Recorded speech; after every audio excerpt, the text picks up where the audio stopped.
we're now back to imaginary only. You say that every episode. Well, would you prefer that I changed it up a little? Maybe a little bit. 機械族、イマジナリーアクターと戦士族、ソードダンサーの2体を素材として。 Absolutely not.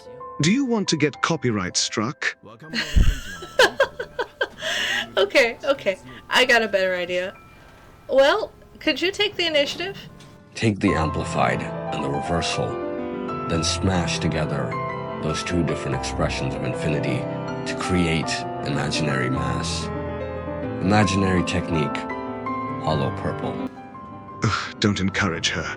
So anyway, we'll be going over the last fights of the story, and please stick around for an important announcement concerning this channel. So, we just got sent down to below this dreamscape, to the underbelly of it all. Also known as the dungeons, where Hoyo keeps all the playable and non-playable characters that people desperately want released. You know, like Sunday. Speaking of which, what does he have to say about this situation? One day, after dinner, while my younger sister and I were lounging about in Mr. Gopher Wood's yard, we spotted a fledgling Charmony dove all on its own. Fantastic. That baby bird was tiny. It didn't even have all of its feathers. Okay, Sunday, we're done. We're good here. Alright, so we find out that we're becoming stuck in the dream for good, which is bad. So we need to stop the Stellaron from going full bloom. And it turns out, it's housed on stage for the Charmony Festival. Luckily, we get sent backstage passes to this event to crash it and save the day. Hopefully, anyway. Before we do that, though, we encounter one of the many big bosses on the lead up to this final boss, which is a beautiful knight named Argenti. He was in another piece of side content we skipped out on, so it's nice that we'll get to fight him here instead. His fight is annoying, but rather simple. He just summons ads that gives him buffs, and he likes to spam his ultimate. Aside from a shield that it spawns every so often, or the sword one that can do AoE damage per turn, you can largely ignore them. However, killing them will also grant you buffs throughout the fight, so it may be in your better interest to break them. And yet, despite you telling us how to beat it, you failed here. Why? Well, Professor, I am glad that you asked. I ascended my equilibrium, and I'm still running around in mostly purple and blue relics, because I haven't farmed anything yet. I don't know what's more impressive, the fact you've gotten this far, or your laziness. I'm actually cheap, not lazy. Thank you. That's not as much of a compliment as you think that is. So, I leveled up my relics, ate some food, and got back into the fight, beating Argenti the second time around a bit easier. Do note, though, that having bad relics will come and bite me. Oh, no doubt, and I relish it deeply. That means you'll have to do extra homework. Oh, but I hate homework! So, we walk up to the inner part of the theater to find... Oh, hi, Sunday. Oh, hi, Mark. Stop that. You're not gonna go evil on us, right, Sunday? Right, Sunday? Oh, Sunday, why? One day, after dinner, while my younger sister and I were lounging about in Mr. Gopher Wood's yard. Okay, I get it. Sunday, meanwhile, tells us about the state of morality, as well as asking us if we have a moment to talk about his Lord and Savior, the Charmony Dove. And, well, of course we turn him down, because it's not patch 2.7 yet, and, well, he does not really take rejection well. If the world hates you, just remember, it has hated me first.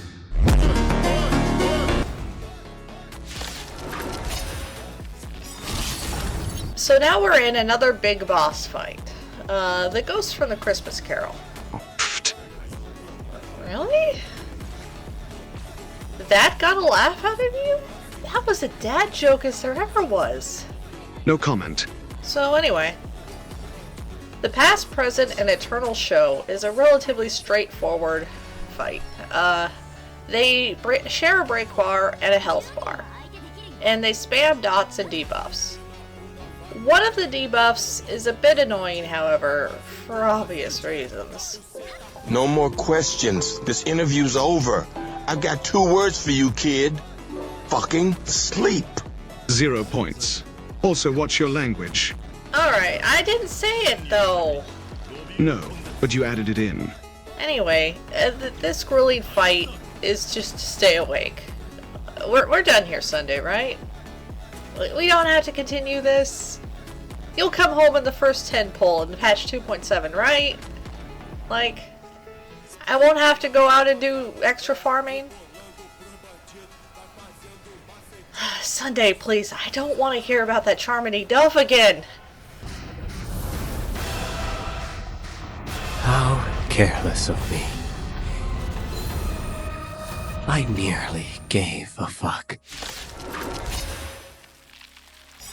Okay, that wasn't me though. That was Sunday. Minus 10 points. Oh, come on. I can't be penalized for him. Fine, minus 5 points. Oof. Tough crowd. So we fight Sunday finally. This is a very technical fight, being the last fight in Peanut Connie. But the long and short of it is, every time you break one of his break bars, it gives you shields to survive his super attack after he does a set amount of turns. You can also bypass that by breaking all of his bars as well as breaking his choir, as his choir powers him up for that attack. Either way, despite this being the final fight, it wasn't too terribly hard, and it ended really abruptly with Dan, who we'll hopefully get to roll for in patch 2.6, and King Yuan getting his mandated cameo, as he cannot go too many patches without some sort of inclusion. Anyway, so this is it. The end of the Peanut Connie storyline. Everyone has a happy ending as Aventuring's back in the Divergent universe with no hard feelings. Not a chance. And the professor is also here to announce Screw'em finally being playable. Wow. This is a great day for Imaginary only. So yeah, I guess this is the end of the run now. We can roll credits. You can't seriously be ending the project here. Well, I mean, the credits are rolling. Screw'em's play... Wait, hold on a moment. That can't be right. Screw'em will never be playable!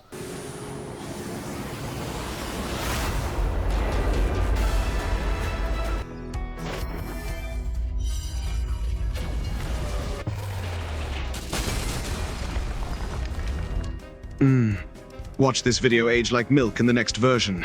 Bold of you to assume I wouldn't be happy with that. So we're in the real fight now, with real imaginary trains, as we run over Sunday. He then goes into his next form, the embryo of philosophy, and shows us his sick creation of man impersonation. I never thought I'd hear those words from you, and I don't know whether I like or hate them. Well, they're out there. I hope you're happy. We then finish up the fight, and we get to the real credits. So now the episode's over, so now the series is over, you can just go if you want. If you keep doing that, you are unironically going to have people click off your video. Okay, fine, I'll stop joking around. We say goodbye to everyone in Peanut Connie, and Acheron gives us an award-winning smile, because we didn't forget her. Acheron is very much a sweetheart. It's too bad she's not imaginary, though. Then we wrap up the current story and wait for the next world to go to Space Greece next. Space Greece. Why am I getting deja vu? What else is Greek? You don't know? You really don't know. Oh my god, we're getting the Dragon's Dogma 2 DLC? Close enough, I suppose. But aren't you forgetting something? The people added on the Express in anticipation for the party car? What? No, Hule. Alright, that fight. And the one after will finish up the story for us. So, bear in mind, I do not win. I'm still stuck in the fight, and I'll get to why that is in a moment. The first fight against the werewolf version of him, is not that bad, but it's a bit of a DPS rush. He has a mechanic where he tries to overwhelm you with attacks, and you're supposed to attack him more times to overwhelm him instead, filling in the circle on his name from red to blue. Because of this mechanic, he is freeze, entangle, and imprisonment resistant. That's the debuff that imaginary damage does. Right. Then we get to the second part, where Fei Xiao fights us to join our team without our permission, even though we told her no, she's not imaginary, so she can't. Unfortunately, storyline-wise, she wins that engagement. Because you can trust nobody, not even yourself. Anyway, this did not end well, and this does not continue to end well, as there are a couple of problems in this fight that we'll need to brute force eventually. We need to break pieces off of her, and I don't believe we can. And we need to get better relics at this point. We don't really need to do this fight immediately, but if there's any imaginary characters that potentially need the material for the Echo of War down the road, we should probably unlock it regardless. We do want to do every piece of content in the game, after all. Anyway, this is my roadblock for a bit. I'll get back to it as I go. Maybe once I get Rappa, the fight could be easier. But on another note, thank you so much for having me break 100 subscribers.